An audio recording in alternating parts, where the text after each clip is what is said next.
threatens eternal night. Heroes from across worlds stand and unite. No other foe or force can match their might. The once great people of this world now hide in fear. All chaos shaken by the power of sword and spear. The black-clad armies of the Dark One now draw near. But in the distance, the sergeant and the bear appear. Great heroes of past the law, no power has seen before. Wings spread far across the sky, marching across the great divide to save the world from deterioration, to end the age of annihilation. Great heroes of past the law, no power has seen before.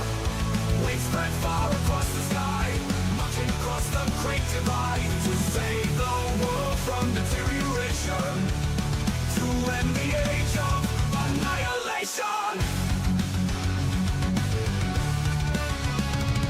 Legions of Romans stand and let their arrows fly. The roaring of dragons and machines fills the sky. Secret agents and the generals they defy. Swarms of orcs and samurai raise their banners high. In the wake of death, only one man stands alone. The sergeant raises his sword, high silver shone. He condemns the chaos worn on his soul.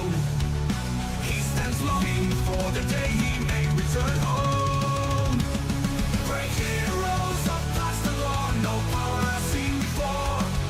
Wings spread far across the sky, marching across the great divide to save the world from deterioration, to end the age of annihilation.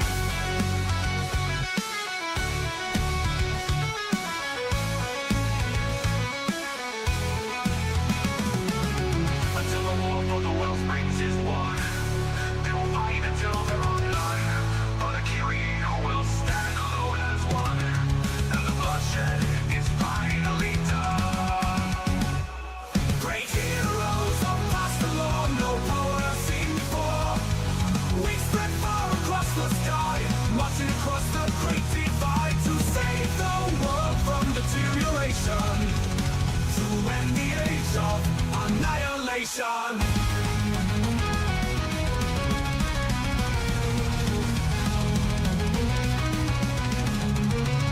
Great heroes are past the law, no power has seen before.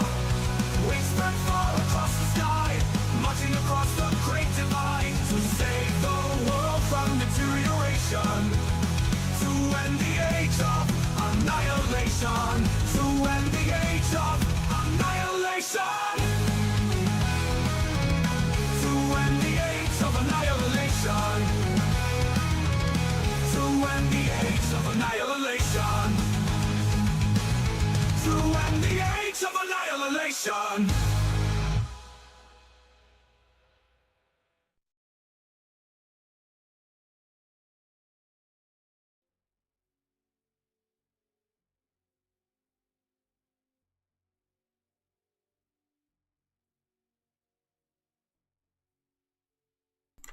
Welcome to ToV Live. It is Valhalla time.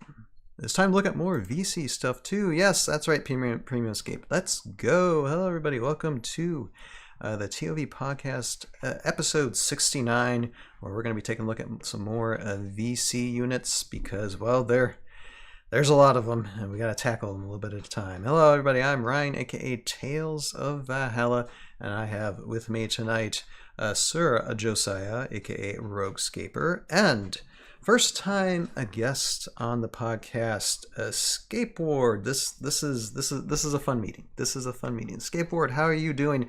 Since this is your first time, why don't you introduce yourself and plug anything that needs to be plugged right away? Hello, everyone. It is Skateboard. Thank you guys for having me on. If you guys don't know me, I am a YouTube channel dedicated to Heroscape Customs and other Heroscape related stuff. As far as plugs, just gotta look at my videos. I got a lot of good stuff coming out. Working on 3 videos at a time. Link in the description below if you're watching on YouTube for his channel. It is down there if you want to subscribe. It is a very fun channel. Lots of very fun videos. All right. Well, cool. Well, it's welcome. It's good to have you on board with us tonight to discuss these things, because you are a bit into the custom side of things anyway. Actually, people's own personal customs. That's one thing I like about your videos, is it's just whatever customs that a person comes up with, and you oh boy, Hexala, Nemesis Rogue. Oh, here we go. Yes, this is the side of Heroscape we've never seen on Hexala's channel. You need to check that. They had it coming. They probably hate me as the bad guy, but they know what they did. Okay. I'm not taking any sides. I'm just a casual observer, and you all decide out there. You all decide out there. So yes, tonight, what we have for tonight is we're going to be looking at some VC customs. Do have a shout out and possibly some comments from the from like the last few podcasts, because we've had a jumble of podcasts like in the last month, and it's been crazy, but it's been a lot of fun. So, but before we get into all that, I'm going to do this type of thing where and we got Sir Joe Crazy with us. Well, before we do that, let's just say hi to Joe Crazy. Joe Crazy, how you doing tonight? Yo, what's going on, everybody? We got Skateboard with us, Joe. Who's ready for some VC units? What's up, Skateboard? How's it going? What is up, Joe Crazy? We're doing good. 3193. Woo! The numbers are just formality. It's just formality.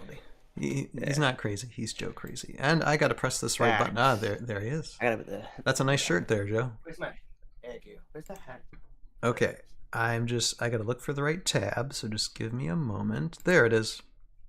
All right. Now, before we get started with the VC units themselves, I do want to give a shout out to a YouTube channel, because I tend to do this for newer YouTube channels. And while I did give like a kind of indirect shout out, I think a few live streams ago, this is an official shout out to Premiumscape, since I've been able to watch some of their videos. Gonna give them a shout out. Please give them a subscription and check them out. They're kind of like playing like Heroscape battles via camera, just getting started. And one thing I really like about these guys, and they got an unboxing of the bugs too. Someone likes bugs there. These particular gentlemen, because it's a team of gentlemen there, and watching their videos, I get this impression that they are just I feel at home when I'm at that channel, because I don't know if it's because maybe I grew up in the South a little bit when I was younger. I grew up in Mississippi a little bit, but it's just I think it's the Southern accent that just brings me home a little bit. Or maybe it's just the natural tone of their voices, but they seem so friendly and very enthusiastic about what they're doing. So I recommend you give these guys a look, a watch. I think they got some good things coming, and they're improving every time they get a video up there. So definitely check them out. I don't know if you guys have seen Premiumscape stuff. But I haven't. I just subscribed, so I'm gonna check out their stuff after the stream. But it's hard to keep up with all the new people. Oh my goodness, there's so many. But yeah, and these guys would be great. Like I just feel like I just love to play a few rounds with these guys. Sometimes they just seem that friendly. So definitely wanted to give Premiumscape a shout out and give them some sub love if you can. All right. Sub love. I like that. Maybe I should say it in a deeper voice. Like, does anybody want some sub love out there? No. That's no. Don't do the episode. The sub love episode. You're too innocent for this. No. Is that some type of like backwards like Possibly. Urban Dictionary type? Possibly. I would implication. Probably do that because I'm totally clueless about these things. So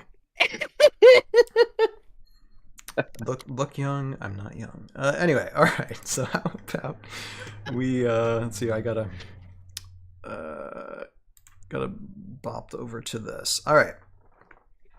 So we are going to start with reading these customs. So VC customs. We're going to continue this journey. And since Roguescaper, how about since you pronounced the name of this certain VC unit correctly, how about you read? Well, how do you know it's correct? Because we were talking about it backstage.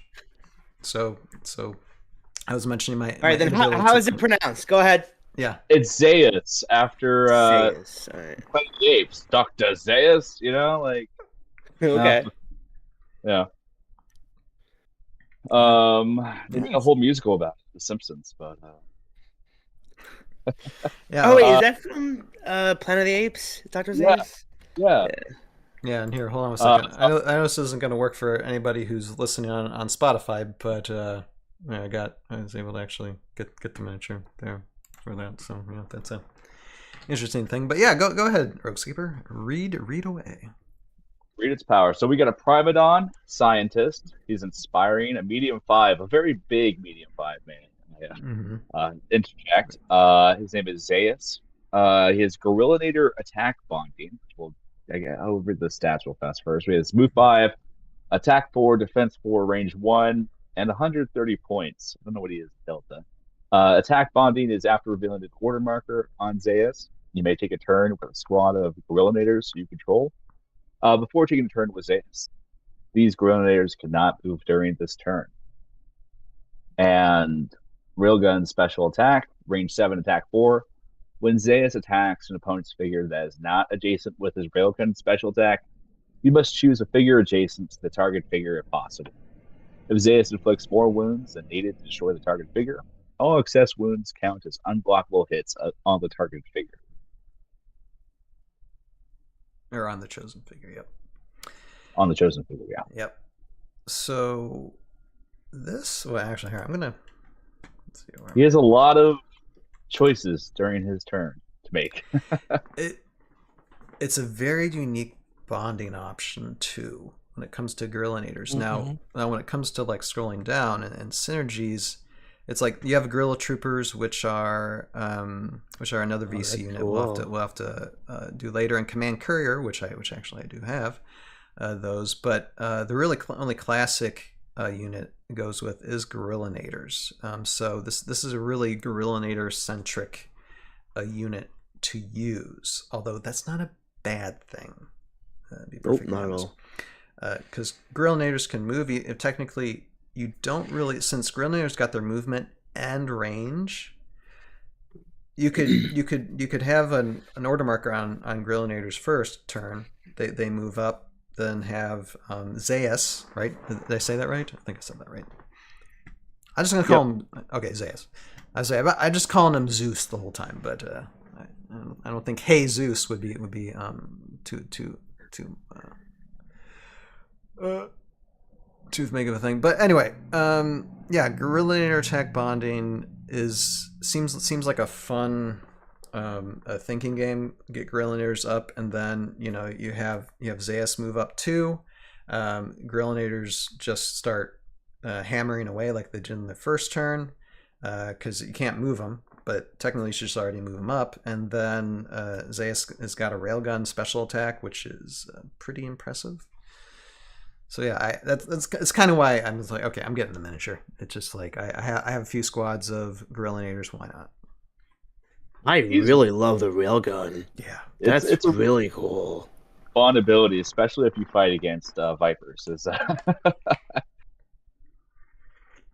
But also, you don't need to put an order marker on the Gorillinators at all during this point, because the Nikitas do have the Gorillinator movement bonding. So effectively, if it's 2 order, that would make sense. That's a nice army. So now it kind of fills in that role, and you don't have to, because Gorillinators are pretty fragile if they get caught in a bad spot. Mm-hmm. So now you have a bit more versatility when you use this guy. Although when it comes to Gorillinators, though, I'm just going to say this, like, I've skirmished with them before, and you'd be surprised how long Gorillinators can hang Oh. on with the defense dice they have. You know? 7 move, 6 range, 1 auto shield against low like attack armies. They Mhm. will be around for a long time. Yeah. If you get them to height, place them correctly. But this guy gives them a little bit of versatility once they get Yes. set up. That he kind of go in and start doing some big damage.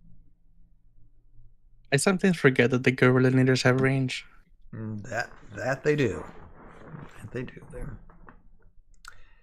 They're pretty fun. Were you saying something, Joe? I was just looking up right now to see what kind of army builds you can do. So 3 times. This is standard points, by the way. Gorillinators times 3, Nikita Aegis, and Zaeus is 520 points with 13 figures. So for those tournament events that are above that 500 board, this is probably a pretty good build there. Mm-hmm. Yeah, and I think the But yeah, ranking says Gorillinators are at 90 points. That's high, but that's honestly worth it for their seven move. Yeah, that's what I think. Gorillinators don't need to move anymore. That's why Gorillinator Attack Bounty they don't have movement because they can already go up and they got enough range to be like, here you go, you know. So In So, yeah. Delta, the Gorillinators go down to 75, but Zaeus remains 130. So he seems to be pretty competitively good solid. at this level. Yeah. Yeah. And they have them like for rankings here on Heroscape is B, and the common is a potent, if expensive hero in his own right. Zaeus brings the Gorillinators into play. It really does. It really does well. Yeah. So yeah. This is Yeah, I one I'm just definitely switched testing. the point counter. So yeah, in Delta points, that 3 times Gorillinators, Nikita Agents, and Zaeus is 460 points. Not bad. So yeah. Not bad. No, not bad at all. So pretty solid army. 13 figures. You put order markers on Nikitas and Zaeus. Zaeus is solid. like this against things like Romans, where you have kind of a king unit where those just excess wounds can go. You know, it's pretty much just like really is punishing against whiffs or low kind of defender units like McDurks. If you're fighting against McDurks, they can take out a McDurk and put 2 wounds on their champion. Mm-hmm. Like there's a lot of versatility for like kind of the units that group up with a stronger unit. Yeah. I mean, how often do you guys roll for a specific power and you're like, oh, I only needed one wound to kill him, but I rolled a 5, so It's pretty good. yeah. And That's it's so cool. and Because it's the only not- other figures that do that, they are like the yesterday I was playing against the lumbering bully. No, that's the power. The lumbering the org pulverizer. yeah. You know, Oh, it's the harming pulverizer. to himself for his excess shields, but either way, well, it's actually the defender's excess shields. But like having that type of mechanic being twisted in a different direction is such a fun concept. I'd like to see more of that. It's the beauty of the Heroscape. And skateboard. What do you think would be if you were facing against a Gorillinator army with this type of unit in play? What do you think would be best to go up against it? I wonder. For me, I like the running the ninjas Mm-hmm. or the death to the reavers, the little rat, Mm-hmm. since you can move forward little by little. Right. Yeah, I think like a Reaver, like Raylan, Reavers, Raylan. Yeah. Maybe Q10 against it. Any high defense squads are not Mhm. as viable for this thing to go up against. This is true. Mm-hmm. It's interesting.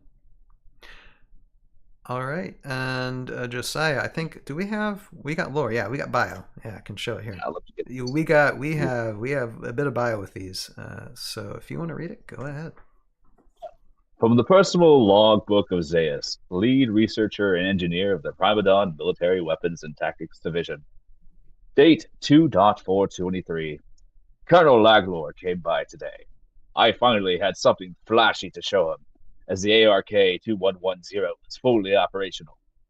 I knew he'd be impressed with the railgun's range and power, even though its components are very intricate, and its massive size requires a full battlesuit to wield the firearm effectively. He did not try to hide his disappointment when I told him the cost of outfitting whole squads of grillinators with the weapon, but was, as he said, satisfied with our progress to date. Date.2.565. The newest communication network we designed and installed some days ago has yielded a major breakthrough. By molding a smaller scale system of the 2-in-2 out feedback module, we can give a single command unit full sight, sound, and real-time data for an entire platoon of soldiers on the same network. The HUD is rather complicated and will require intensive training, but the current prototype battle, now designated the BA-2110Z, has more than enough power to support the new comm system. The current communication hardware the frontline Grenadier squads possess could be easily fully integrated in the new network as well. The new tech put a smile on the Colonel's face, but he was still pushing me hard to get the battlesuits to a point where we can deploy them on platoon leaders at the forward positions.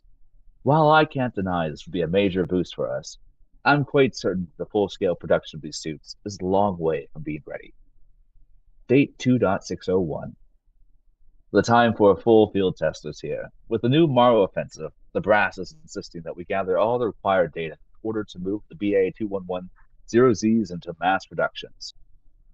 I keep insisting that the training level for these suits will be far greater than currently predicted, but I fear we are losing ground, and our military leadership is willing to grasp any straws that might turn things around. So I have volunteered to pilot the first combat test of the suit.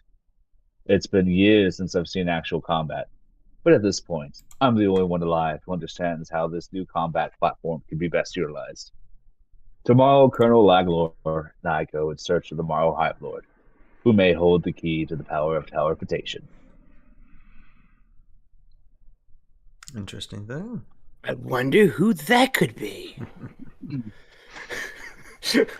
I don't know. You might have seen him a few times here on this channel. Just a few. You know, might be some animator who really likes doing that teleportation effect, like way too much. I wonder. I don't know. Does the person that uploads? If I don't know if you know, I'm sure Jeremy does. Yeah. The person that uploads the all this information, the book itself. Are they in charge of writing the bio? Are they just copying and pasting everything, and they're doing just organizing all the information? From what I remember, Jeremy saying these bios were created mostly by just the design team, the VC design team that were making them. Some would add bios, you know, to some, and others they wanted. It just depend on who was designing it and who wanted the time, I believe. So. But I like it how, I mean, this is in essence kind of fan fiction, but it's very fun fan fiction. How you're just integrating Laglor, you know, in there with absolutely, you know, with it, and just, you know, creating a whole other branch of Heroscape lore just right there. So, I mean, unless Thor has the most inefficient weapon of all time. He needs help. Very true. I mean, other than if Renegade, you know, produces any lore content that contradicts anything that happens in any of the VC lore, I'm going to consider it canon. Like, it's just... I know it's, like, technically not, but, like, in my head, I'm going to consider it because... I truly believe the people that are working behind all of VC, they know what they're doing. So it's it's very well. This is so stuff. Cool. Yeah, I really like this unit. I mean, there's a reason why I got the miniature. Eventually, I'll get the card for it. It just seems to go well. I've been needing a reason to get the Grillinators out there. This is one, and as Josiah's mentioning, it's another good reason to get the what's the other squad? Guerrilla Troopers? No. The Nikitas? Nikitas, yeah, Nikitas. Oh, okay. Yeah. would be great too for that. So the mind's already going like, okay, how can I play this? It's And then the interesting. Akitas add a lot of support to that army because they have that smoke Mhm. cover and the engagement strike. Because Zaeus is pretty frail for 130 points. Like that 4 defense, 4 life. That's like what Agent Carr has. That's not taking you very far if you get picked off by strong ranged attacks or something heavy gets right next to you. You're gone in a turn or two. Yeah. So having a little bit of versatility there is great to have as well. Right. Well, that's why you got to have an Akita agent adjacent to him. You'll have an Akita agent out in the field protecting guerrilla naders, and then or at least the other two are helping other guerrilla naders just in different Right. areas. Have them all adjacent so that when they get hit, their powders go off. You can't see them. No one can be targeted. And Zaeus doesn't even have to be on the battlefield. He can stay as far as he wants. Range 7 is nothing to scoff at for his railgun. So that's pretty solid. And he's got melee if he needs to, a little bit. So yeah, No, for sure. It's pretty solid. It's pretty solid. Yeah, I like this a lot. I've never played him, so I'll have to add him to my list of things to actually try. Josiah, come, in a few months, you just might. I might. You just might. We'll see. But yeah, anything else we want to say about this measure? I mean, it's pretty straightforward. I mean, what it can do. I mean, with the bonding and everything, there's really not much you can do outside of it, unless someone wants to disagree with me and comment below either now or after this video is out and be like, actually, you can do it with this army, because I mean, with Heroscape, you never know where you can fit what unit in where, with whatever. So if someone's got a disagreement, be like, no, you can do that. Yeah, please let me know. I'd be willing to. And telling us that adding Raylan to the army is not a good contribution. No. That's not that. No, that. Metis pestilence. One thing I do want to say, and this is not like Zaeus specific, but something I just realized is that having the Guerrilla Nader attack bonding power, having something like that on a card where it's specifically calling out a unit, a figure, a squad, a faction, whatever, is a really cool tool to kind of teach new players and be like, okay, here's my unit. What am I supposed to do with this? Oh, what's this power? What does this do? It's attached to these units? Okay, I could take these units. So they don't really have to think too hard about assembling an army. They're like, the card kind of dictates what you can do. Not that it has to be done, but it gives you that more of a focus of what you're supposed to do with this card, which I think is just something that after playing some 40K and BattleTech recently, none of those things are like, I mean, unless you take things faction specific, but other than that, it's like you could take whatever you want to, and it doesn't matter. But I don't know what's meta. I don't know what's good, But a card like this and having these powers on the cards is a really cool way to teach new players to kind of focus their direction in building an army that is really going to be effective on the battlefield. Right, especially if We there's a haven't even specific army you talked like. the Guerrilla Troopers, which is another VC unit, which I think we should reserve that discussion. But they add a whole new level of play style to Zaeus as well. Yeah, and whenever we get to those, I'm sure that I'll be like, look what I just purchased on. We get to those. But yeah, oh my goodness. Again, VC is a black. Once you get in, it's a black hole that you're never ever gonna get out of. How accessible is this guy? Huh? That's one thing. You find them in here. Actually, that might be one thing for people looking for them. Of course, you can always through DieSpare or the 3D printers, you could get a 3D print of it. But as far as the original unit, like I got here in the mail just a few days ago. This is, here it is, descriptions. Figures used for this unit is an AT-43 figure from the promo set. Its model number and name is Guy Darius. Easy to look up on eBay, and there are some eBay opportunities out there for this particular unit if you do want to check it out. So yeah, there is an opportunity for that. It is a bit pricey. It's about the cost of like a renegade box. Battle Not, box. not gonna lie, not gonna lie. But if it piques your interest, then definitely check it out for sure. Yeah, I'm seeing one right now that's $33. Yep. So For some, if you want to go that route, but it probably would cost around the same or a little bit less if you're getting it 3D printed and then also painted. And painted. Yep. So consider that as well if you want to go original or 3D print. Yep. And so yeah, so with that, as long as nobody else has anything to say about it, we will end it taking a look at and if you want to you can end it, Josiah, because you started it. So go ahead. So that's our ape. It's not a monkey because it doesn't have a tail. Was that a debate? Was that? No, it's a VeggieTales song. So yeah, I don't see a tail. But yeah, it's a fun unit. I have one 3D printed here, and yeah, definitely. There's lots of versatility with them, so I like units with choices each turn. So definitely check them out. For sure. Yeah, consider it for your Heroscape collection. All right, now before we move on to, I'm just gonna minimize that screen for a second. I'm just gonna catch up with the chat because we had a few people hop in. Dan Antonio and Dan, there's so many people I talk to, and so I saw a note. And this is why I leave notes.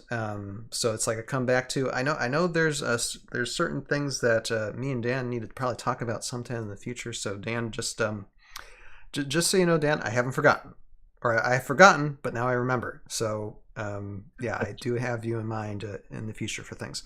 And then we got Kyler616 there on Twitch. Howdy, Kyler. And, Dan? I didn't realize that. And then, which Dan? Sierra got Justin there in the chat. So let me see here. I'm just going to catch up. Justin says, it's been a while since Joe Crazy was on. Not crazy, but he is my checkle. Oh, I mean, Joe was on last ToV podcast. Was on last time. Yeah, he was on last time. I just wasn't on the last live show. Last Sunday, I just wasn't on there. 2 Sundays ago, but yes, exactly. Okay. Exactly. Let's see here. Primascape says, thanks for all the kind words. Yeah, definitely. Everybody, go to Primascape. Give them some. They've been getting some good subscriptions, but definitely get them to 100. I think they're 88 subs right now. Get them to 100. Give them to 100. Give them a reason to celebrate this week. Come on, let's do it. All right. Let's see here. And KyleR616 there on Twitch said, "Hey nerds, we are here. We are gathered."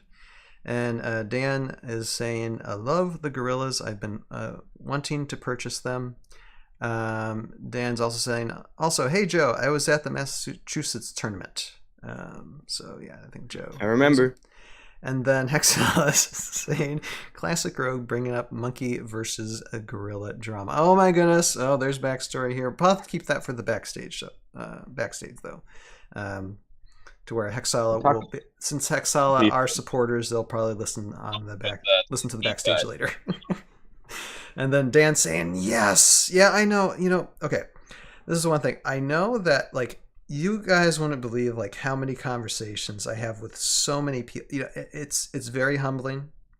I feel like a wave of gratitude to the conversations of people I have back behind the scenes, just people messaging me hey, it's I want to get involved in this way or whatever. And I have to write down everybody because I'm just so busy with life and stuff that I end up forgetting. I apologize. It's nothing personal. It just happens that way. But I'm glad I take notes down. So I'm oh yes, I have to keep people and situations in mind in the future. So if you're out there and you feel Ryan hasn't talked to me in so long, a year or 2 or 10, it's not that I've am ignoring you or anything like that. It's just either time's not right or I've forgotten, but I should remember, or just send me a line, just message me again. I don't mind that either. So with that, let us move on to the next. I like this guy. I got this guy. Here we go. And I don't know, like, don't want to like put too much on a guest Oh, I could take this one. guest one, but skateboard. If you want to read the card information, by all means, go ahead. Sweet. I actually just bought this guy too. Mm. Okay. This is Zogross Hardscale. You say Uyar or Ular? It works. Ola. Yes, Both. I say yes. I say yes. Yes. Ular. Lizard folk unique hero warlord who is fearsome and a medium 5. He comes with 5 life, can move up to 6 spaces, can Right. swing with 1 space of range, Right up. attack 3 dice, and only 5 defense. And comes in with 120 points. Okay. I can't read the top. Is that right? I can't. There you go. You want me to zoom in? Yeah, I'm sorry. I had the thing like kind of. Can you read that text now, or do I need to zoom it in a little bit? Yeah, no, I got it. Okay, good. Okay. So his first ability is called Tribal Protection. An opponent's figure that is engaged to one or more warriors or protectors you control who follow Ular may not attack Zogross Hardscale. Its second ability is called Opportunity Strike 15. If an opponent's figure that is engaged with Zogross Hardscale targets any other figure you control with a normal attack, roll the 20-sided die. If you roll 15 or higher, no dice are rolled for this attack. No defense dice are rolled, and attacking figure receives 1 wound. Mm-hmm. Mm-hmm. So I this is like supposed- Beard Lizard a whole lot. yes. Here, hold on one This second. is like the There he is. Okay. this is the green scales big papa, right? Mm-hmm. Yep. This is one that can bond with green scales. Yep. Yes. So if you don't have a dragon, you could just have one of their own, with this. So, or a certain red dragon that people like to bond with this with the green scale warriors for sure. So It's also a warlord. it is a warlord. Yep. So I can bond with the Romans. Indeed. And the Armox. Yep. Which works really good that way. Yeah, it's versatile with that. It's also versatile to have a other type build army too, with the tribal protection as well, if it's worth it. Tribal protection is really nice because it covers almost like 90% of Olar squads. You have the Mhm. Warriors of Ashura. You have the Green Scales. You have the Protectors of Olar. You have the Armox. You just have so many different armies. Warriors of to put Ashura. them in. Yeah, Ashura. Mm-hmm. Yeah, it's like ranking's like a B. Says Zogross Hardscale, tough and effective Lizard King, but doesn't bring quite as much to the table as the big dragons. Well, of course not. He's just a tiny little lizard with attitude. I mean, just got 5 defense, which is pretty solid for a 120 point figure. So 5 life, 5 defense. Yeah. That's tough. you can That's move. tough. He's 110 at Delta. Like, even if you don't There you put go. him in another army, you just kind of need a tank in your army. He can kind of fill that role. It's not like the best use of him, but like he can definitely slot in. If you want an other themed army, I think it's helpful. It's pretty helpful. And any other thoughts? Before we, because I know he's got some lore. Actually, there's a few bios here. Wait a second, I gotta find the right one. Yeah, we have a bio for him. Yeah, I don't know why there's the other 2 spoiler alerts. It doesn't say anything. It must be mixed up. I don't know, website mix-up type stuff. So Skateboard, if you want to read that bio, go ahead. For sure. All right. Handros, Anna called to me as she hurried in from the tavern's common room. I excused myself from the console and allowed her to lead me back to the small room we were using a hospital. There lay a small girl, filthy and weeping. Apparently, the child has been part of a caravan lost a fortnight ago along the western heartlands near the marsh of the Chelember? Yes. Covered in the mud and clearly malnourished, she couldn't do much. She couldn't do much but cry and cling to Anna's leg, sobbing. She told us of an ambush by rogues on a jungle path near an abandoned temple deep in the Salathorn swamp. I was familiar with the site, having cornered and killed a werewolf near some years ago. We left the next morning, accompanied by Derek, knowing it could be a trap. Emerging from behind the walls of hanging vines and slithering up the water, they came. A score or more of lizard folk, with more watching us from deeper in the swamp. Most were green, but some had red or yellow highlights, a rarity among their kind. It is well known that most stick to their own color. I knew immediately what it could mean, and this could bode very ill. The warriors parted, and a larger than average, strangely unarmed lizard man approached us, scanning each of us in turn. Derek's usual frown deepened to a scowl of disgust. The leader motioned to a group of his skin standing to our left, and stocky, heavily scarred lizard came out, carrying a large, squirming sack. I could hear noises from the inside. The creature gently set sack before us. I looked to Anna to open it. Moving as cautiously as possible, she opened the sack to reveal the only other survivor of the attack on the caravan, the twin sister of the girl we'd left behind at the tavern. Anna scooped up the child, speaking a few soft, reassuring words. "It's okay, sweetie. You're safe now." She put the child to sleep with a wave of her hand and laid her in the wagon. What came next was the biggest prize I've had in many years of a fighting man. The lizard in charge spoke to us. "I, Zogross Hardscale, we return child. Bad men dead. No fight, we trade." It smiled with a knife-like teeth nearly 3 inches in length. Clearing my throat, I replied, "Yes, we trade, no fighting. We'll work something out with the merchants in the area." He stretched out his razor-clawed hand as a sign of agreement. I returned the gesture and we shook, something which perhaps no lizard folk and man have ever done previously. With that, the leader motioned once more and the lizard men turned, skulking back into the swamps from which they had come. This, this is character development, It's like anybody who out there who wants to get into writing how to develop a character and give not just Zogross character, but as well as these these D&D characters as well, because this is like kind of tying in the D&D side of Scape to thing, or the Underdark side of Heroscape to this a little bit. But there's a lot of good, strong character development within this.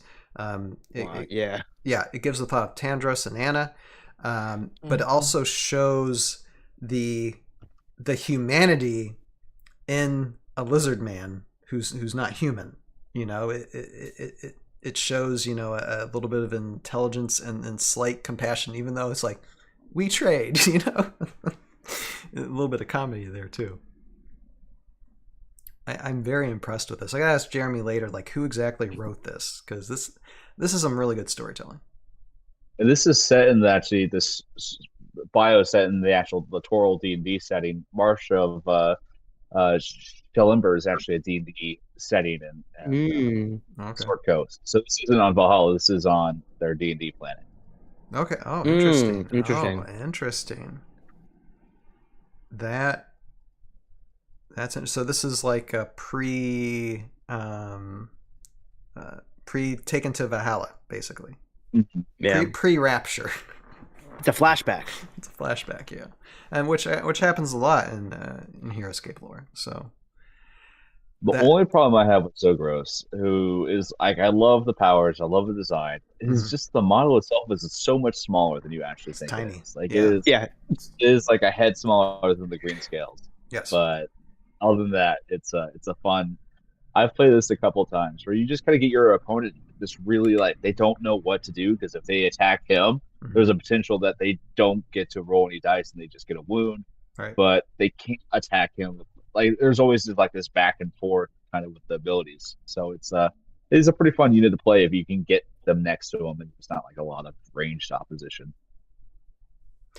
Right. Yeah, a solid melee scape hero to match with the green scales. Right. If you have green scales, and and you want other bonding synergies with them, and you want to go VC, or step into VC, this is one unit that's a good option. Even goes, I mean, Roman Legionnaires also is an option as well with a Warlord bonding, as well as, and anybody's Ular specific, type, it's like, oh, I love Ular, I want to have a bonding army. This is a definite use for that, because you got your you got your players out there who love doing Ular army builds. I can sympathize. So yeah, this is one that's definitely an option. So any other thoughts that we have? Do you think this green scale build with Zogross will be able to go up against the Gorillinators and Zaeus? Might have to skirmish it out, because I have a few. I think the unbox with Zogross would be better, just because you need that speed to engage. Like, I think just because I think green skills are honestly still not his best choice. Like, you have to play it a lot differently. But I don't know. I would love to play it out. Yep. Yeah, you'd have to like play test it out a little bit, but that's the beauty of this type of thing. So with that, as long as anybody has anything else to say about this particular unit, no. Okay. Well, Skateboard, if you want to sign us off on this unit, go ahead. All right, everybody, that was Zogross Hardscale. Hardscales, yeah. For definite consideration for, and this is one thing we forgot about to talk about, the price. This is a fairly easy miniature to get. And it's a fairly easy one to 3D print, to be perfectly honest, because it's so tiny. So there's a lot of options out there to get this guy, get a card, get him in your army, and just have fun with it. So yeah, thank you so much, Skateboard. Yeah, for your VC consideration. All right, and before we move on to our last one, I do have something to say for this stream, and I'll announce it at near the end of the stream. I'm doing a contest, guys. I'm doing a contest, and one of the prizes, that's right, I don't have just one thing I'm giving away. I got 2 things I'm giving away. But the one thing I'm giving away is this Zogross, because I got multiples. So yeah, if anybody is saying, I actually might be interested in getting one of those, well, there is already a description below. In the description below, there's already the contest written out if you want to read that on YouTube. But I will talk about it near to the end of the stream. So here, hold on a second. Let me get okay. Before we move on to the next one, I'm just catching up with the chat. I think we're good with it. Okay, yeah, there's just some back and forth between now Hexal and Joe Crazy, because we like to banter back and forth behind the scenes. All right. Everything. All right, and Joe, would you like to do this last one? I'm just giving you guys some absolutely. All right. So absolutely. And this one is a favorite. This one might take a little bit of discussion. And I actually just got this guy not too long ago. But let's take a look at it here. I got to make sure I expand that so we can actually see what we're doing. Van Nessing. Go ahead, Joe. Yes. Let's talk about it. Yes, the Book of Van Nessing. Oh, yeah. From the C3V Wave 1 Thorman's Reprieve. Veterans of Disaster.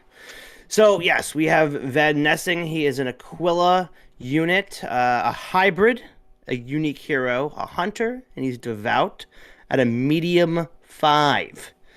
A life of 5, a move of 5, range 1, attack 4, defense 4, and a whopping 105 points. Ew, he's weird. Ow.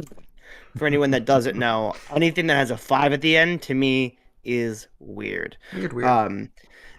Yeah, I mean, honestly, when you're building, for me at least, if you're building, let's say for a 500 point, where it's got a nice solid 0 at the end there, then that you are in my mind, required to take something else that has a 5, so you make it a 10. So that's why, to me, it is weird. But 105, to me, that extra 5 points. Let's see if we need that extra 5 points. He's got 3 very wordy special powers. Wordy. We got the Silver Bolt special attack, Divine Mission, and Holy Relic. Silver Bolt's special attack is a range 5, attack 3. When a lycanthrope or hybrid figure receives 1 or more wounds from Silver Bolt's special attack, that figure receives 1 additional wound. Very cool. Extra impact. Divine Mission. When revealing an order marker on Van Nessing's army card, after taking Van Nessing's turn, you may reveal the X order marker that is on Van Nessing's army card. Take another turn with Van Nessing. During this turn, Van Nessing adds 2 to his normal attack against undead figures. That's just crazy. This is really cool. Yeah. This reminds me of how Labors works for Heracles, which we'll eventually get to. And even with Crag of Steel for Siege. I love the implication of using the X order marker for something. Yes.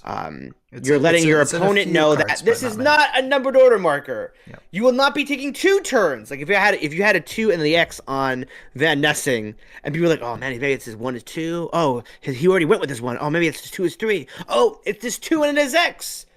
Bonus turn. I love that. Yep. I absolutely love that. 4 turns instead of 3 in a round. Essentially, absolutely. Yes. Absolutely. That's something.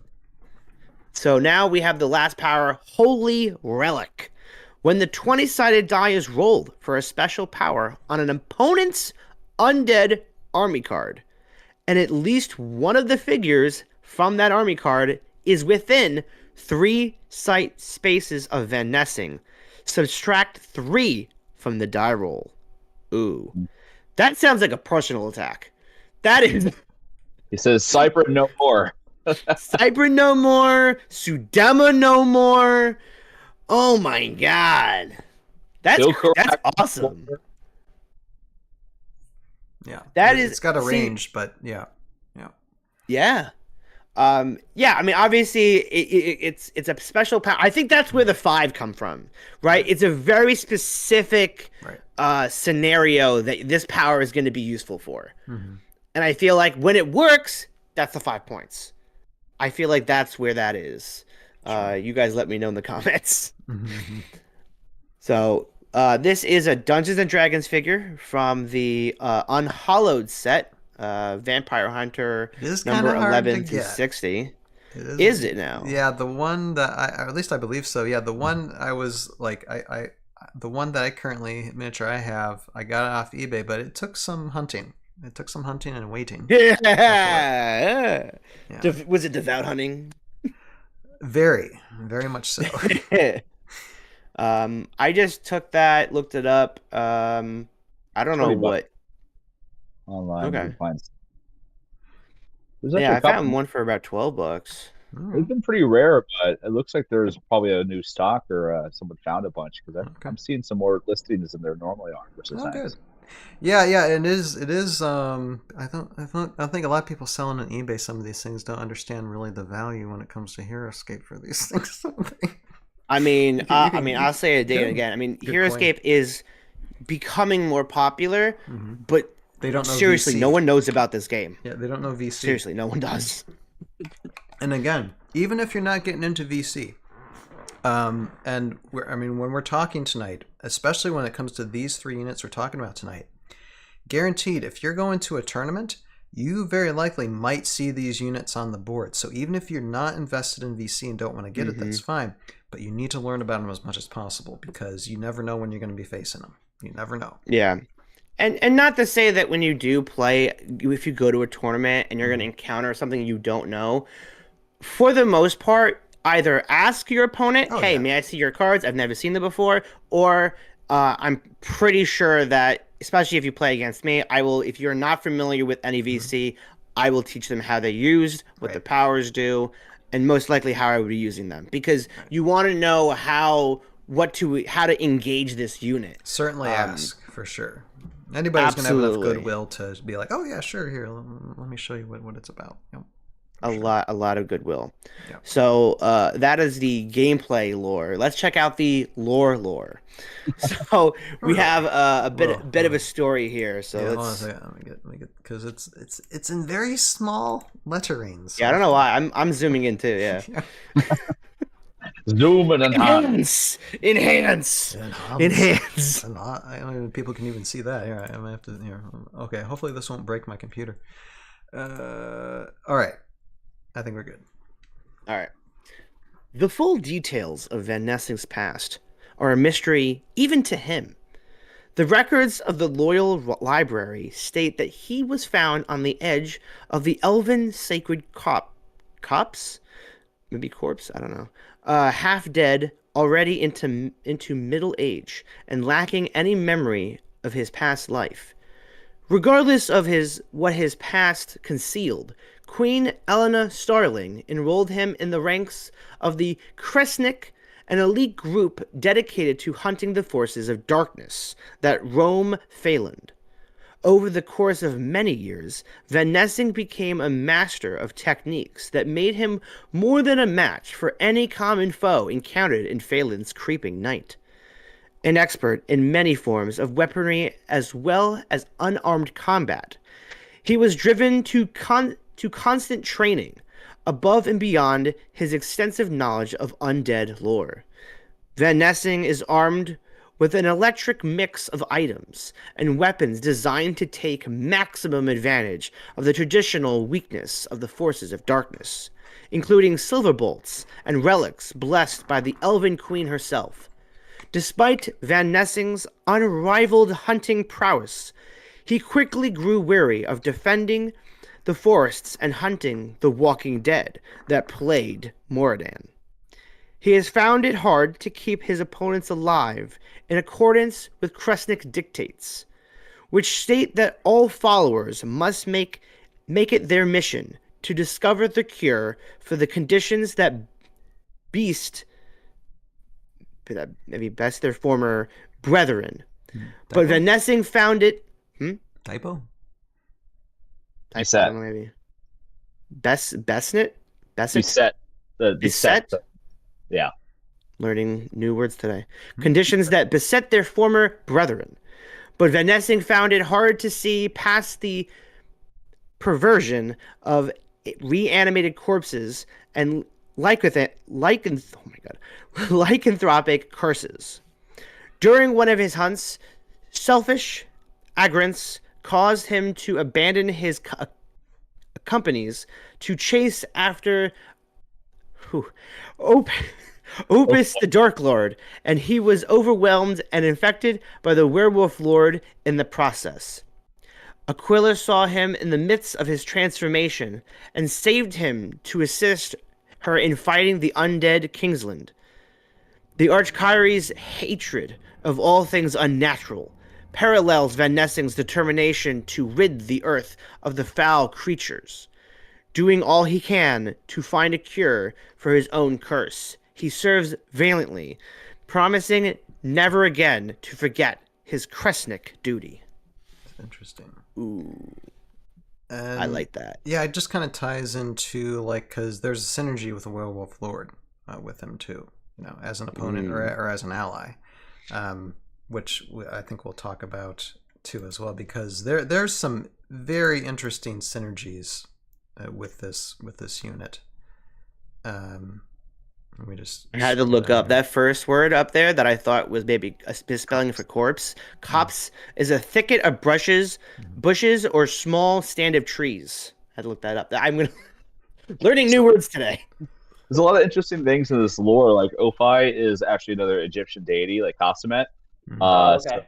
So that's where that name comes from. We're getting so deep into these BC lore where we have things mentioned in their canon that they need to make units for, like Kresnik. I would love a Kresnik Elven squad of like undead hunters. Sure. So that would be really a fun custom unit. Yeah. Where is new VC, by the way? Yeah. Still waiting. We're still waiting. I mean, I've Well, talked to a few guys at Waiting for VC, but that Renegades was like reveals to die down? that was like about a year ago. But I have talked to like a few VC guys, and they're saying, yeah, stuff is coming. I don't know when.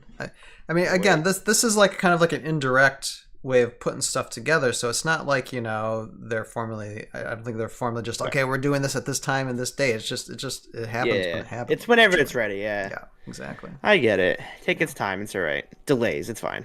We in the movie community and the video game community, we see this all the time. So that's why I'm not worried. Not worried. So rulings and classifications. What happens when Van Nessing's Holy Relic affects opponent's undead D20 roll to roll for 1, 2, or 3? Does the result become -2, -1, and 0 respectively? It says no. The minimum result is 1. Can't be negative. No negatives. Yeah, no negatives. There are no negatives in Heroscape. No negatives. I think. Don't quote me on that, but that is a quote. And then we have the synergy, benefit, or penalty received. There is a lot of synergies. It's just a laundry list. A lot of synergies. Yeah. So we have the Werewolf Lord with Moon Frenzy. Van Nessing being a hybrid hero, a Werewolf Lord can use Moon Frenzy to make an attempt to take a turn with him. It's a benefit because Werewolf Lord is if he's in your team, and it's a penalty if Werewolf Lord is an opponent. So either way, interesting. Yeah. Werewolf Lord and Van Nessing team is really fun to run. Mm-hmm. Yeah, it's kind of cool to see that type of synergy where it's a penalty if he's in your team, penalty if he's not in your team. I think I'm trying to think what other type of units could we see that could have something like that. Or I just hope there's other things out there coming in the future that could have those type of risk to choosing this character. It's like, oh, I want to play this, play style. I really like this play style. And then you place it in the battlefield, you look up at your opponent and go, oh, well, look at this. And it could be like, awesome, you have a hybrid I can try to bond with, or vice versa. You're definitely good against like undead figures, like my favorite Crypt Guardians. He can go up against Crypt Guardians pretty good and be good advantage against them. Phantom Knights as well. And others. So I mean, he's got some synergies for and against, making him like very, very versatile in builds, really. Selena, another VC unit we will get to in the future. Feral Swipe. Selena rolls 2 additional dice when attacking adjacent hybrid figures, since Van Nessing's a hybrid. Then we have other synergy benefits received. Lycanthrope or hybrid figure, Silverbolt special attack. When Van Nessing inflicts 1 or more wounds with the Silverbolts, Van Nessing inflicts an additional wound to Lycanthrope or hybrid figures. Any unique hero turned into a hybrid or Werewolf Lord's lycanthropy power, Van Nessing, if he's playing against himself, Werewolf Lord, Selena, and Maltese Tez, which is another VC figure we will get to in the future. Then we have Arkatos. Arkatos is a VC unit we'll get to in the future. Hunter attack enhancement. As a hunter figure, Van Nessing may receive an additional attack die when adjacent to Arkatos. So even though doesn't affect special, but melee attacks would affect. Yeah, no, because it's I thought there was ranged. Or am I thinking of I'm thinking of the his Arkatos' soul power when he dies. Anyway, Count Raymond, another VC unit we'll get to in the future. Well, didn't we already do that? We did. Or was that someone else? Was it Count Raymond that we did? Or what was it? We did.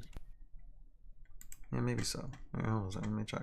Let me double check. No, Count Raymond is further down. Okay, no, it was a Nessing wine. It was a Nessing wine. That's right. Yeah. Okay, never mind. Okay, go ahead. So Count Raymond. I turned off the page. All right, I'm back.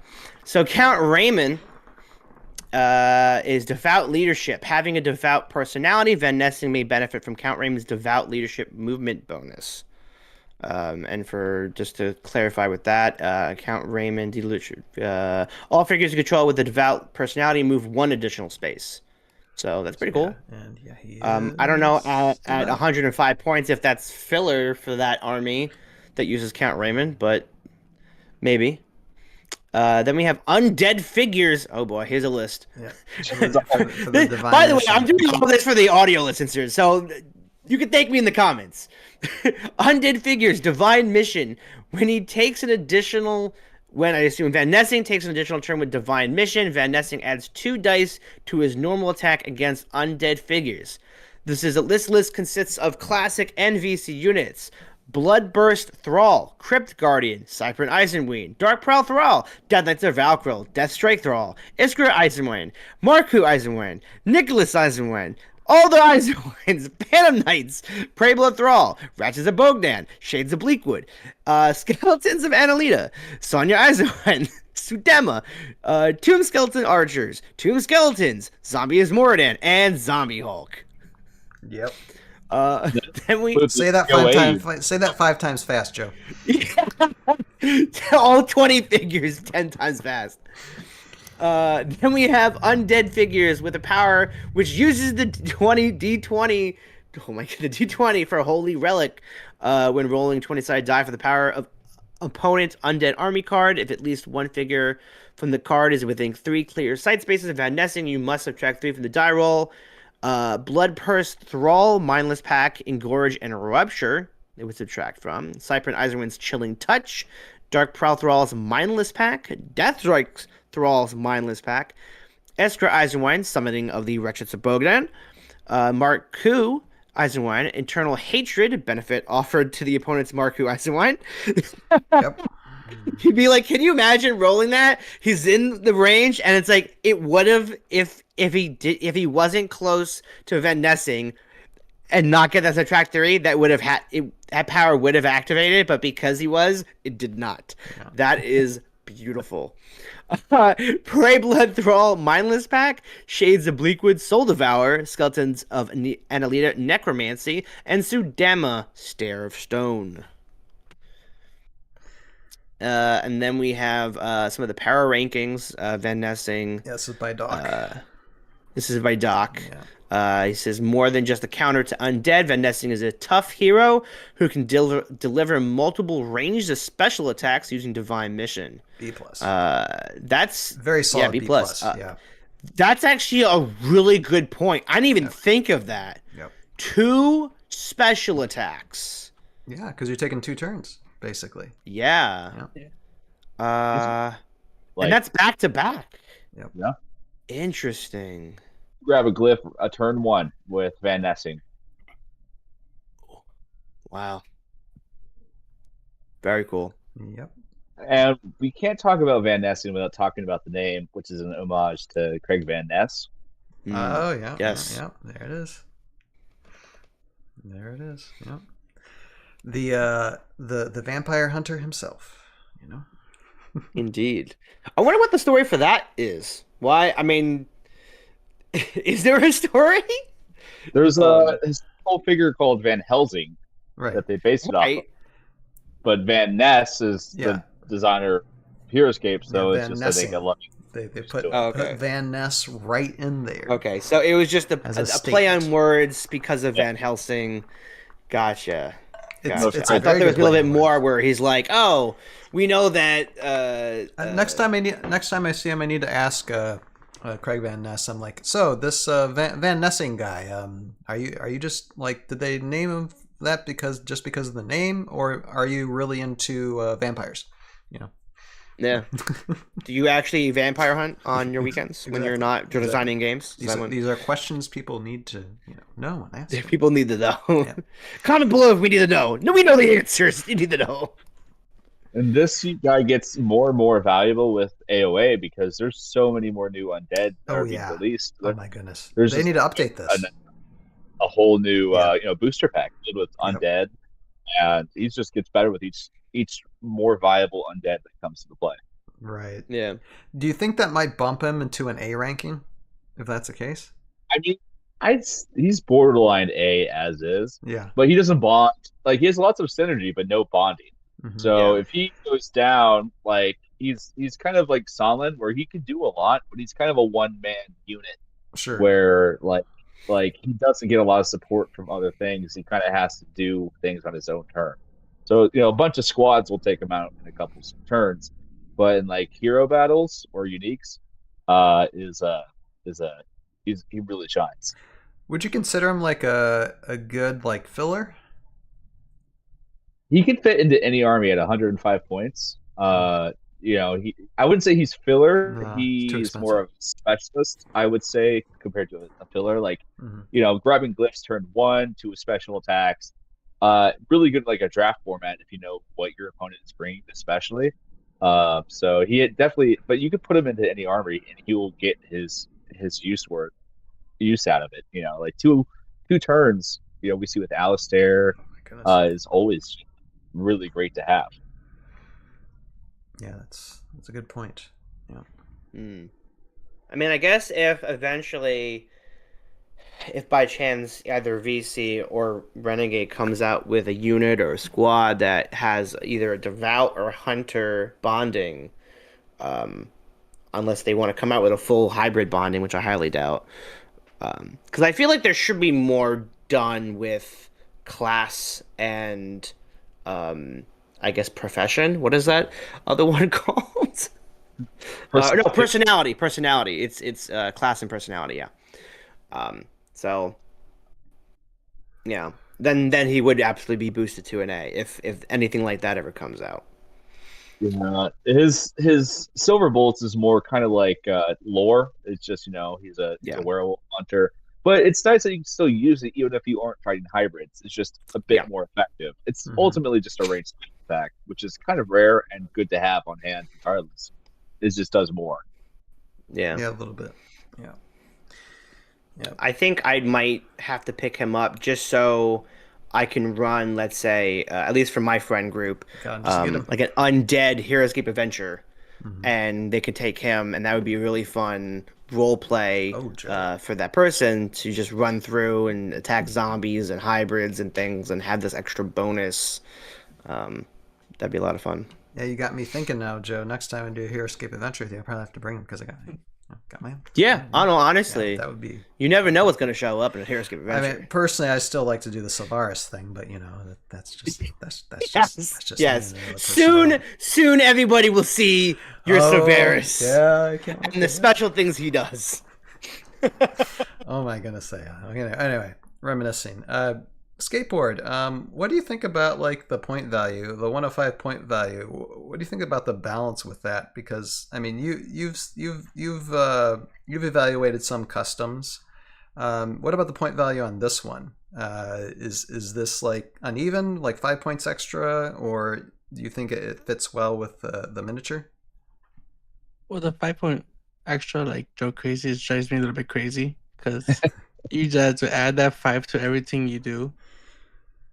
But as far as the point value to the figure, I think it's fair because if you have him in your armor and your opponent has no undead, then he's just kind of shooting for 4 or 5. Yeah, no 3, with range 5. But if he does carry undead, then 100 points basically a steal. So it's kind of can go either way. Yeah, and that's a fair point. And as like Josiah was saying, and Joe too, what do you think about like having? Well, obviously this wouldn't be for like official Renegade tournaments, but if they were bringing in like the Renegade miniatures to like a non-official, not a Renegade tournament, but just your like local store tournament where you could do anything Heroscape. And you have a lot of like undead Renegade Heroscape stuff coming out. Would this might be an interesting option to like fight against those undead? It would be interesting, yes, because then it also is gonna make the new players coming in gonna have to look at VC because they didn't expect this unit who's not on the Heroscape list. That's what I'm thinking. They're Oh, gonna have to start digging onto VC units. yeah, absolutely. Josiah, what do you think? Right now, currently, there's not a lot of good undead that's been released by Renegade. Or especially ones that rely on D20 powers. But I think they're gearing up to release some really spicy undead units. Yeah. And think in local tournaments, once that killer undead unit is released, like the next Cypher in Eisenwine that works with Revna, he's going to be a really good counterplay to. He's kind of good to have in the back corner with the potential threats that can. Like, he doesn't do much against the Acolytes, against the Grave Brims.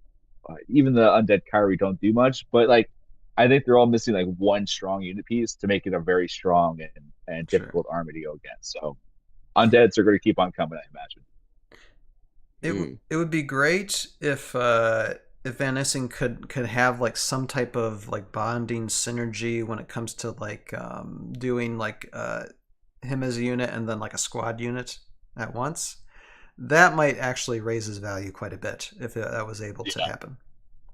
If they made like the Kresnik squad follow him, and then then he'd be. But his biggest utility comes from that 2 turns, so even then you still wouldn't be able to get most of it. But as a screen or some additional support would be pretty helpful to have.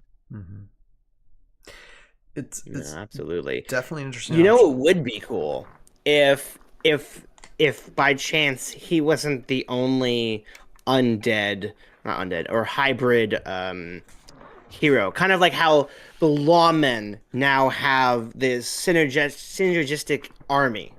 What if there was a group of heroes mixed with squads of undead hunters or hybrid hunters? That would be a very different look of life when it comes to picking Van Nessing. Also, by the way, I looked up if there was a change in Delta. And once again, VC are hitting it on the spot. Apparently, the community says he is so balanced that Delta, he is still 105. Nope. Good. So, very cool. And if there's nothing else to say about this unit, Joe, you want to bow us out on this one? Yeah. That was Van Nessing. Ladies and gentlemen, that was Van Nessing, Aquila's hunter of the hybrid and undead. What was the hold on, what was the Kresnik? Yep. He's from the Kresnik, yes. Take a look at it. Take a look, guys. Consider it. Or you just might end up facing them with your renegade armies. Who knows in the future? We'll see. All right. Do you guys want to see more of these types of figures that are specifically aimed to really be good against one type? As like, would it be healthy for the Heroscape community to keep getting more of these types of figures, or like maybe Van Nessing's a one and done? It could be. That could be all they do. Yeah. I love units that are designed to counter a different unit, but they don't work in current like competitive formats that often because they're usually not draft formats. But some units become a lot better when you know what your opponent's playing. Like repulsors are only good if you know your opponent's playing a certain army. But they're not that good to begin with. But like that's the only time you wouldn't just bring them blind to an event. So I think it fills a niche of drafting, which is kind of I think the most ideal way to play a game, but it's not how it's commonly played. Right. And you gotta give VC team props because they're not just looking at making units that are specifically for competitive armies. It's also it's also drafting armies. You know, you hear it in a draft. It could be the difference between taking him and Drake or something. Let's say if you could make a whole undead draft and you can just throw Van Nessing in there. You could have the Werewolf Lord in there, and now you got to pick the best mix. And if you don't get the proper die roll and you don't take Van Nessing right away, that could be make or break the game. So it's cool. It's cool that they don't just make You know, these could be. I mean, some of the other units in Heroscape aren't just for super competitive builds with a bunch of squads. You know, it's for all sorts of different play styles and game modes and events. Absolutely. Absolutely. All right. Well, let me close this one down. Get this done. Wait. Okay. I was about to. I was about to hit the red button. I don't want to do that. Oh no! Don't hit the red button. Discord. That launches the nukes. Discord changed their format, so now the buttons are different when it comes to like managing things here. Okay, I believe that's it. Okay, there you go. All right. So that as we say is that with the VC units this time. Again, 3 very solid units to look at. And before we move on to comments, I do have as we're wrapping up, I do have a whoop. Where did Joe go? Joe, I think Joe pressed the wrong button now. Wrong lever, Kronk. Pull the lever, Kronk. Wrong lever. Well, Joe is coming in or coming back out. I will announce the contest that I have for tonight. Again, description is in the description below of the contest information is in the description below on YouTube. But this is for everybody here, and I'm gonna zoom myself out here for a second. Okay, contest for a VC Zogross Hardscale, which is this guy. So we were talking about him tonight. And so this is for just the fact that we're talking about some of these VC units. If anybody wants to try that unit, and if you left a comment tonight or want to leave a comment below, go ahead. But I'm going to read this information though, because then I get sidetracked. So contest for a VC Zogross Hardscale and a contest for VC Quohan too. I do have a here. Let me bring them out. It's actually like hang out on the side here. These guys are kind of hard to find. But I do have a Quohan, and so for either, so a contest for a Zogross and a contest for a Quohan. So they're separate. So we'll roll separately for them when it comes to drawing names. But the Quohan is for the fact that I've gotten a few more supporters like via Patreon and YouTube. Got a certain amount to where it's just like, you know what? I just want to give something away as thanks for that as well. So community's grown a bit, and I wanted to extend my appreciation for that. So what do you got to do? You just got to leave a comment on the stream if you commented tonight, or if you just want to leave a comment below if you're watching this on a replay, and that will enter your name in the list. We're on Sunday, April 20th, so just a couple weeks from now. I will randomly draw a name for each prize to win. Hello, Jack. And all winning addresses must have a U.S. address. I don't do international. I apologize, but yeah, it's got to be within U.S. But yeah, that is what I wanted to say about that. So contests for two things: a Zogross and a Quohan. And the Quohans, if you got a bunch of spiders, you can't go wrong with Quohan. That's a fun build as well. And Jack's saying, loving the mustache, Ryan. Yeah, it's kind of growing on me as well as like underneath here too. It's like a. I must ask you a question, Ryan, but Yes, I'm sir. shaving it. Oh dear. See, I don't rattle off the puns as some people do. I think that the one and done thing that's all I can do. Then my brain just goes like, I'm managing things. Okay. So what we're going to do now is we're just to read a few comments from the last few podcasts, and then we will wrap. So I got to hit the share the screen thing. Then I got to go to this thing. And I got to find the right button here and go here and hope this is the right screenshot. It is! All right, cool. So this is from, I believe, the last podcast, episode 68, where we were doing Thorma's Journal. I think I gave Solo Escaper a shout out. So Slowscaper is commenting there saying, thank you so much for the shout out and the kind words. I got a lot planned. That's good. Soloscaper. And everybody doesn't know, again, I'll just do a quick shout out right now.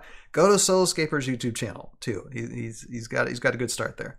I got a lot planned, and it's been really encouraging to get such a warm welcome. And he also doesn't edit. Had a hilarious moment watching this stream.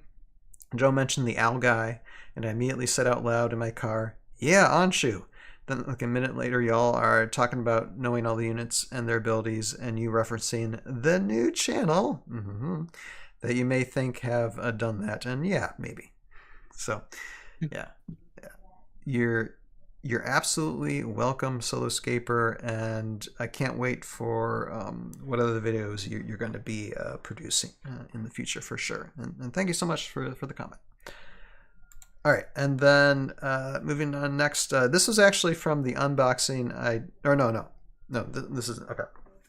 This is from 2 weeks ago when we had some really special guests on the stream from the industry who did the animation of one of the webisodes, actually the webisodes for Heroscape back in like 2004, 2005. It was really fun talking to these guys in the industry, having Jeremy contact them, get them invited to come on and just talk for a couple hours. It's really, really fun. And we have Destroyer Hive Pro saying, this was incredibly fascinating, perfect to listen to while painting some 3D printed Heroscape figures. Do we know where the high quality webisode can be found? The webisode was given to us by these gentlemen.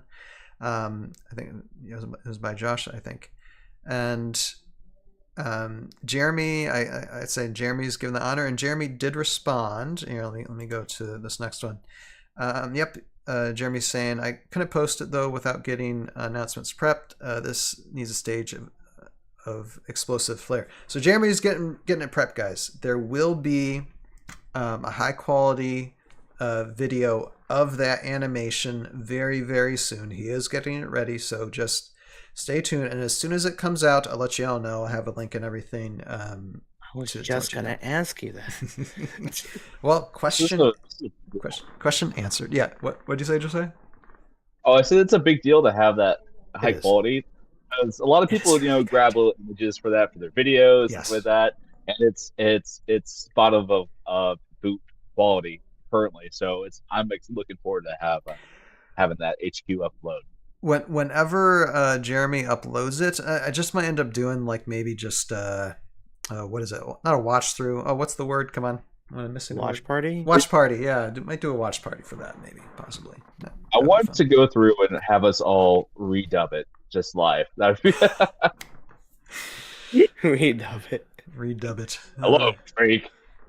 Hey, I got the script. Well, no, I don't have that script. I have a script, which I'm going to talk about some of the Oh, if we could do the live script reading of it, that would be really great. That'd be a fun time.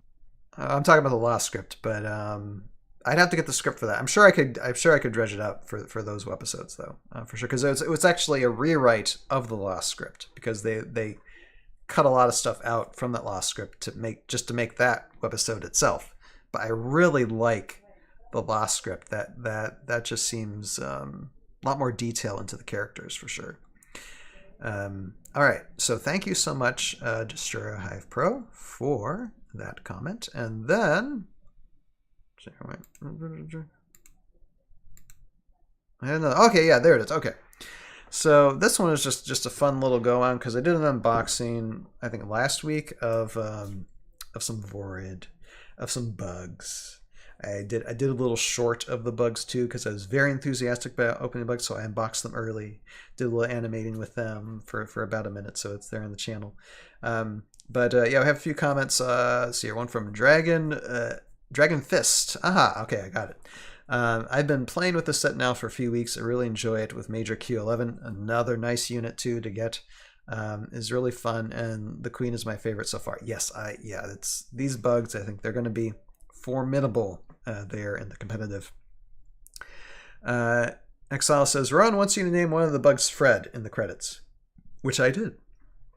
And then Dragon Fist said, what about naming one Bob? Which I did as well. One.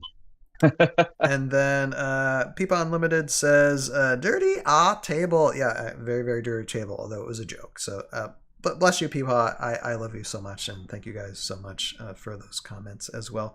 I love comedic suggestions because my humor is very dry.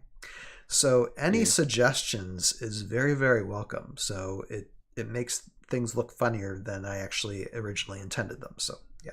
Definitely. Yeah, somebody splash him with some humor. Yes, please. Yes, please. I'm so dry. I need to be soaked. Get I a need bucket of comedy. Just chuck it at him.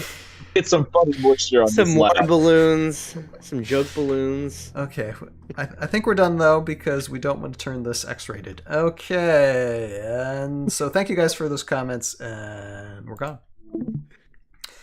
All right, so let me catch up with the comments real quick, and then we will sign out for tonight. So okay, again, Jack was on there.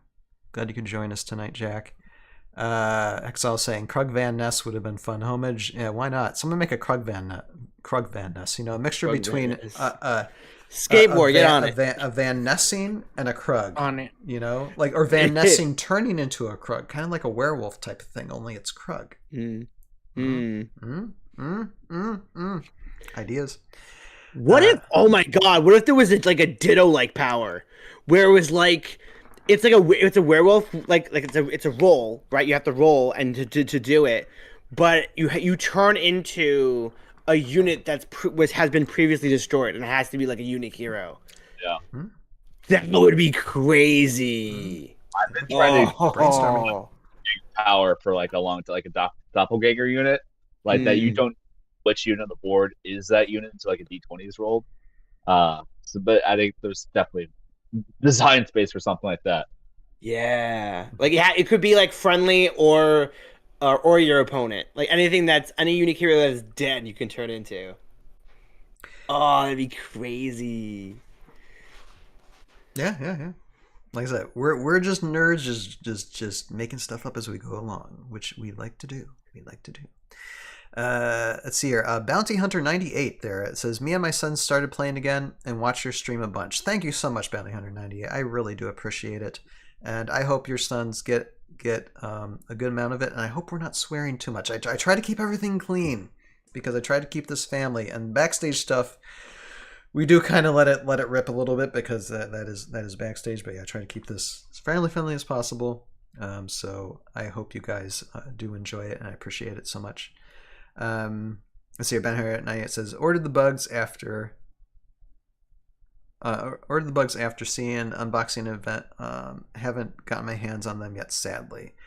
Yeah, well, I hope you get them soon, Ben Hunter. And Hexel says Rowan is so excited about what? Did I miss something? I don't know. I must have missed something. Jack. I assume for the playing with the bugs, I guess. Oh yes. And Jack says my time to voice Tuck is approaching. I can feel it, Jack. Yes, you are on my list. Yes, I got Tuck. It's actually a pretty like these pre-paints like from these Renegade releases, or not pre-paints. The paint job on these releases, if you're getting painted, they're not terrible. You know, they're improving. They're definitely improving. I like the Vorid paints. For sure. The color choices are good. Yeah, you're doing good. So yeah, Jack, I do definitely have you in mind. Let's see, Ben here tonight says I'd like a hero unit that could summon a common army. There are a few. Well, like Necromancer. Oh yeah, a Necromancer. We don't have a Necromancer. Oh, that is true. We don't. We do not. Skateboard. This might be something for you. Look within the community, since you do these like custom creations. Find us a Necromancer. That would actually be. I'm requesting it. Actually, is Tails requesting something? Yes. Make that your quest now. Your mission, Skateboard. I want to see a video. Yeah, I hope you have a notebook and you're just writing all these down. You have a long list, just like my post-it notes. Hey, it never hurts to ask things. See, Rowan says very excited for Fred to be official. Yeah, well, Rowan, if you go to the video and you look in the description for the what did I title that thing? Oh my goodness! Enter the score dier. If you look at the cast list, It's there. Fred's down there. I put the name in the cast list and that video. So God. Fred and Bob are there. I don't know which ones they are, but they're there. So you. And since you made things that are somewhat canonical, then essentially Fred and Bob by proxy is canonical, right? Like, that's how that works. Maybe yes. Quite possibly. All right. So how about we plug away and then we'll shut down for tonight. Joe, go ahead. All right, cool. Yeah, still on a bit of a hiatus, preparing for the wedding that is happening May 10th. Looking forward to it. A lot of stuff, finalizing music, the videographer, photographer, that sort of stuff. We're waiting for at least some more people to respond back to us. We got to do the seating arrangements. It's going, it's moving. And as soon as that stuff is kind of done, I can get back to it. I have a lot of exciting plans. If anyone remembers, there was something I teased in one of my What's Going Ons. I received a big box from Santa on Christmas, and I've been going through that box. There's a lot of things in there. If you haven't seen it. Oh, I remember the video, but I didn't realize. Yeah. I thought it was just a gag or something, just No, there's actually big stuff things. in there. Oh wow. Big stuff in there. Lots of big stuff. So I'm working on some long-term projects and some exciting things happening this coming year, even though by the time I get a video out, it'll be the end of the year. Not cross fingers. Hope not cross fingers. Nothing else is in my way to get my dreams come true. But I also will give a little anecdote. Last night, had my bachelor party. I had it at the house here, and what was really cool is I used Heroscape.org to host my very own tournament with my friends and family. Bachelor party tournament. We had I could only seat 8 people in the tournament, but I had 11 people over, including myself, and we all played in a tournament. I did not win. I wasn't expecting to win. But I did the whole thing. I had the format. I had everyone build armies. I submitted everything. We played 3 games. My friend Glenn wound up winning with Evil Raylan, Lovi Attack. He had a Laga, and of course Minions of Utkar. So I did, but I will say I ran Q11. I ran Maladrix and the Festering Honor Guard, and I ran Good Raylan. And I gotta say, Queen Maladrix is very cool. My issue with the score dier currently, at least with that pair, because obviously you got the Phalanx and the Legionnaires, Maladrix and the Honor Guard. I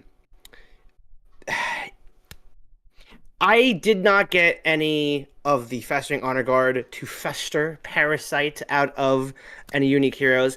By the time that I had gotten a Festering Honor Guard on a hero, I either lost or they just died before I could get a chance to put one on there. So it's that pairing is really good, but because you're throwing, I counted it earlier, it was 10, 18. They're throwing 18 die per turn. There's 5 of the Festering Honor Guard, 2 dice per attack, which is not on height, if it wasn't on height, and then 2 attacks of 4 from Maladrix.